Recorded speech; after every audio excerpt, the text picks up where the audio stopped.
السلام علیکم عزیز طلباء، آج ہم اردو فیز 2 کے سلیبس میں سے گرامر میں اس میں معرفہ اور اس کی اقسام کو پڑھیں گے۔ گرامر کو حصہ معروضی کثیر الانتخابی سوالات میں پوچھا جاتا ہے۔ ہر سوال کے 4 جوابات دیے جاتے ہیں اور درست جواب کی نشاندہی کرنا ہوتی ہے۔ تو چلتے ہیں اپنے موضوع کی جانب۔ اس میں معرفہ اور اس کی اقسام کو دیکھتے ہیں۔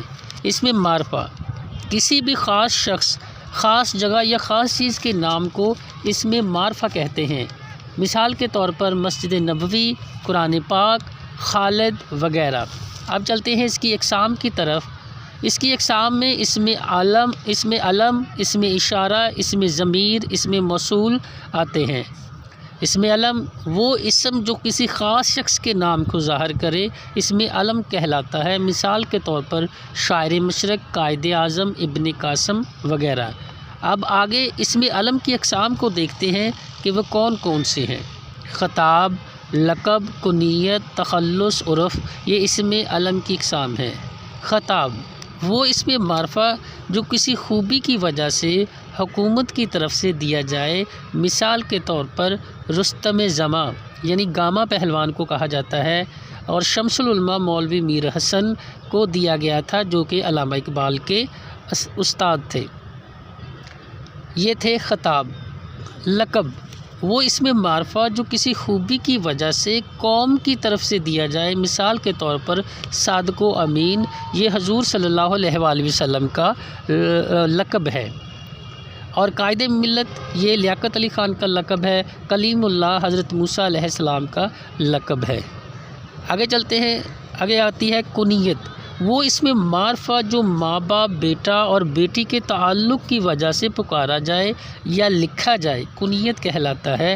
مثال کے طور پر ابن مریم، یہ حضرت عیسیٰ کی کنیت ہے۔ ابو تراب، یہ حضرت علی کی کنیت ہے۔ ابن خطاب، یہ حضرت عمر فاروق کی کنیت ہے۔ تخلص وہ مختصر نام جو شاعر اپنے شعر میں آخری شعر میں بطور تخلص استعمال کرتے ہیں اپنے اصل نام کی بجائے۔ مثال کے طور پر حالی، ذوق، غالب، اقبال، ناصر، یہ تخلص ہیں ان شعراء کرام کے۔ آگے آتا ہے عرف، وہ اسم جو والدین بچپن میں اپنے بچوں کا نام پیار سے رکھ دیتے ہیں، وہ بعض اوقات اصل نام بگڑ کر خوبی یا خامی کی وجہ سے مشہور ہو جاتا ہے۔ مثال کے طور پر عمران سے مانا، رفیق سے فیقہ وغیرہ۔ اسم ضمیر، اب ہم اسم ضمیر کو پڑھ لیتے ہیں۔ وہ اسم جو کسی دوسرے اسم کی جگہ استعمال کیا جائے۔ مثال کے طور پر وہ، ان، اسے، تم، انہیں وغیرہ، یہ اسم ضمیر ہے۔ اسم موصول وہ اسم ہے جو کسی جملے کے ساتھ لگائے بغیر اس کے معنی سمجھ میں نہ آئے۔ وہ یہ ہیں: جو کوئی، جس، جسے، جنوں، جنہیں، جو کچھ، جو کوئی وغیرہ، یہ اسم موصول ہیں۔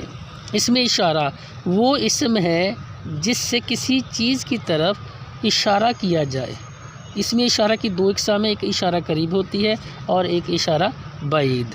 تو یہ تو تھا اسم معرفہ اور اسم معرفہ کی اقسام، گرامر کی روح سے ان کی تعریف۔ تو یہ آپ اچھے طریقے سے سنیے گا، سمجھیے گا اور اس کو یاد کیجیے گا۔